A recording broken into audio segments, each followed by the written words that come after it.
Hello everyone, this is Thomas the Tank Engine. Before this video begins, me and Pannier Studio would like to thank Train Lover 1974 for helping with this production. Now without further delay, enjoy.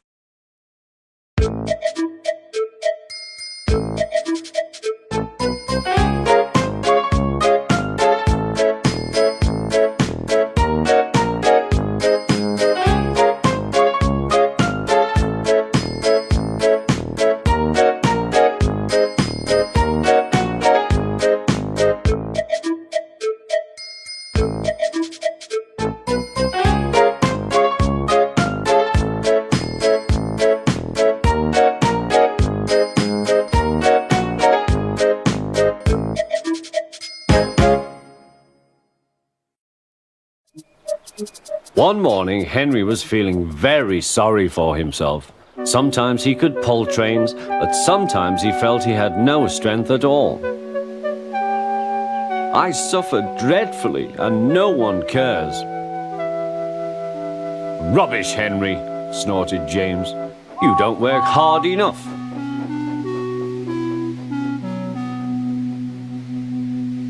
The Fat Controller spoke to him too. You're too expensive, Henry. You had lots of new parts and new paint too, but they've done you no good. If we can't make you better, we must get another engine instead of you. This made Henry, his driver and his fireman very sad. The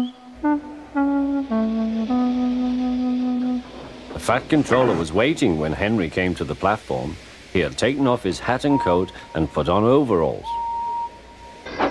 Henry managed to start, but his fireman was not satisfied. Henry is a bad steamer, he said to the Fat Controller. I build up his fire, but it doesn't give enough heat.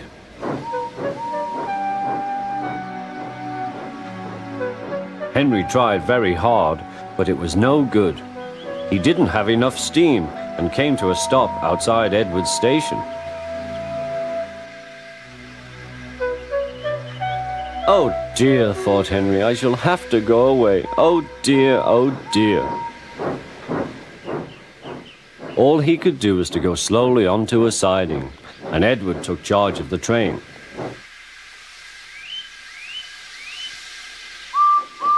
The Fat Controller and fireman went on discussing Henry's troubles. What do you think is wrong, fireman? Asked the Fat Controller. Excuse me, sir, he answered, but the fact is the coal is wrong. We've had a poor lot lately, and today it's worse. The other engines can manage, they have big fireboxes. Henry's is small and can't make the heat. With Welsh coal, he'd be a different engine. It's expensive, said the Fat Controller, but Henry must have a fair chance. James shall go and fetch some.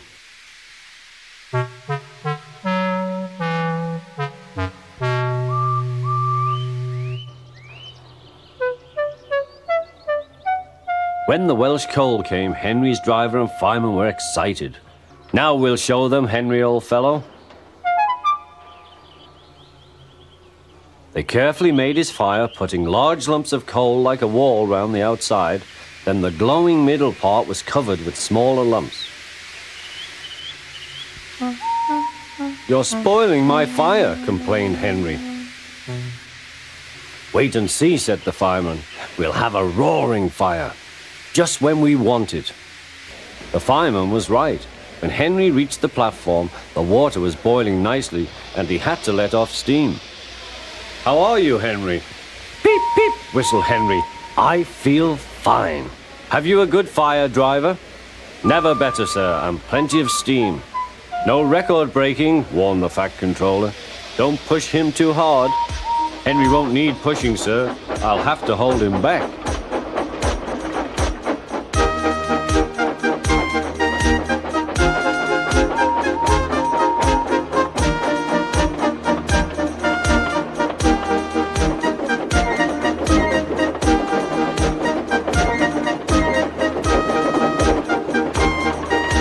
Henry had a lovely day.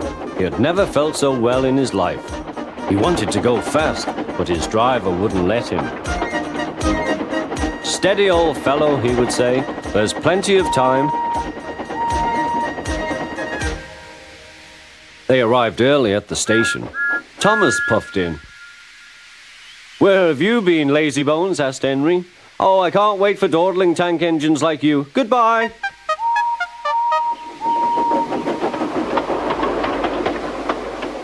Whoosh, said Thomas to Annie and Clarabelle.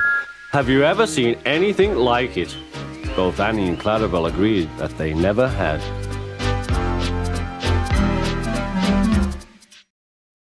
One winter evening, Henry's driver said, "We'll be out early tomorrow. We've got to take the flying kipper."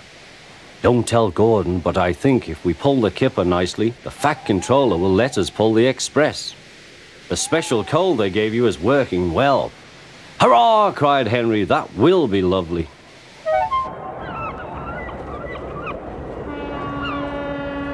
All kinds of ships use the harbour at the big station by the sea. There are passenger ships, cargo ships, and fishing boats also come here.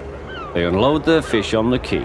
Some of it goes to shops in the town, and the rest in a special train to other places far away. This is the train the railwaymen call the Flying Kipper.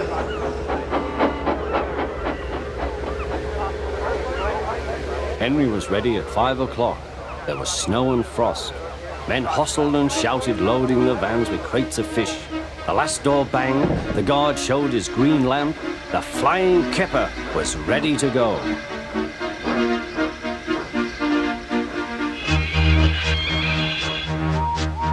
Come on, don't be silly, puffed Henry to the vans. The vans shuddered and groaned, trock, trick, all right. That is better, puffed Henry.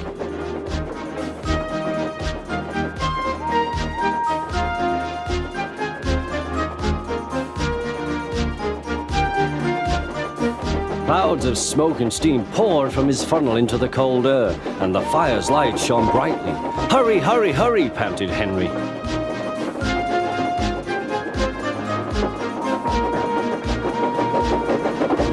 They were going well. The light grew better. Signal light shone green as they passed.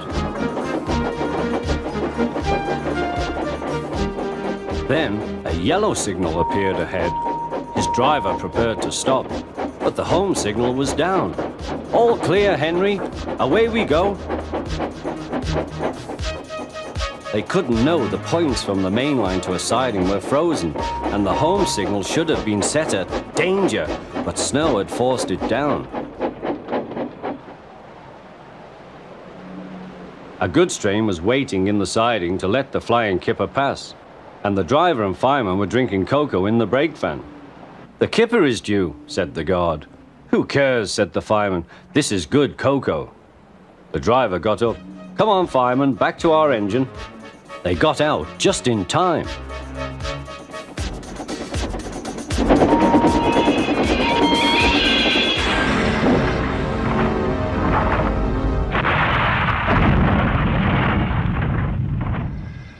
Henry's driver and fireman had jumped clear before the crash, but Henry lay dazed and surprised.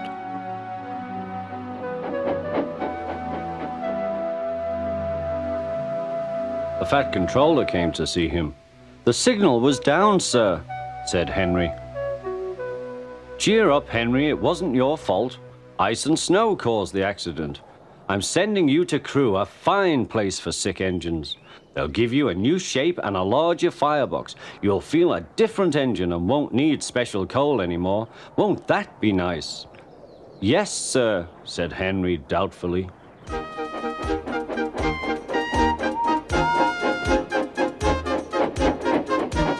Henry liked being at Crewe, but was glad to come home.